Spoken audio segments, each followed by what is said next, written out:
নজর রাখবো পরবর্তী সংবাদে। ত্রিপুরা হর্টিকালচার সোসাইটি অফ ত্রিপুরার উদ্যোগে বার্ষিক পুষ্প এবং বাহারি পাতার প্রদর্শনীর আয়োজন করা হয় এবং যা শুরু হয়েছে চলবে আগামী 26শে জানুয়ারি পর্যন্ত রবীন্দ্র কাননে, যার উদ্বোধন করলেন অর্থমন্ত্রী প্রণজিৎ সিংহ রায়। উপস্থিত ছিলেন সাংসদ রাজীব ভট্টাচার্য সহ অন্যান্যরা। তবে এই বিশেষ পুষ্প প্রদর্শনী, বাহারি পাতার প্রদর্শনীকে কেন্দ্র করেছিল ব্যাপক উৎসাহ। কি বক্তব্য উঠে এসেছে অর্থমন্ত্রী প্রণজিৎ সিংহ রায়ের, শুনুন।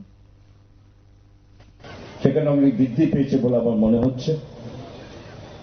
আর সত্যি কথা কি, এই পুষ্প প্রদর্শনীতে দাঁড়িয়ে কোনো ভাষণ দেওয়ার প্রশ্ন নয়। ফুল এমন এক জিনিস যার সৌন্দর্য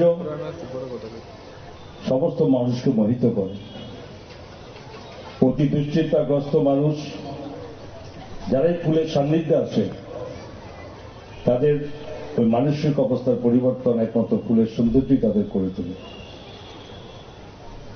এই রাজ্যের একটা সময়ে, আমি 2018 সাল আগের কথা বলছি, যে আমি তখন এগ্রিকালচার মিনিস্টার থাকার কারণে তখন একটা তথ্য আমার কাছে ছিল যে রাজ্যের মধ্যে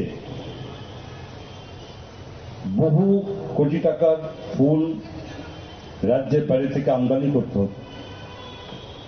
সময়ের সঙ্গে সঙ্গে ফুলের শোভা সৌন্দর্য বৃদ্ধি নয়, এবং ফুলকে প্রতিটি সামাজিক কার্যকলাপের সঙ্গে। আপনারা শুনলেন অর্থমন্ত্রী প্রণজিৎ সিংহ রায়ের বক্তব্য। আজকে ত্রিপুরা হর্টিকালচার সোসাইটি অফ ত্রিপুরার উদ্যোগে বার্ষিক পুষ্প বাহারি পাতার প্রদর্শনীকে কেন্দ্র করে অনুষ্ঠানকে ঘিরেছিল সংশ্লিষ্টদের মধ্যে ব্যাপক উৎসাহ। ছোট্ট বিরতির পর ফিরে আসবো, সঙ্গে থাকুন।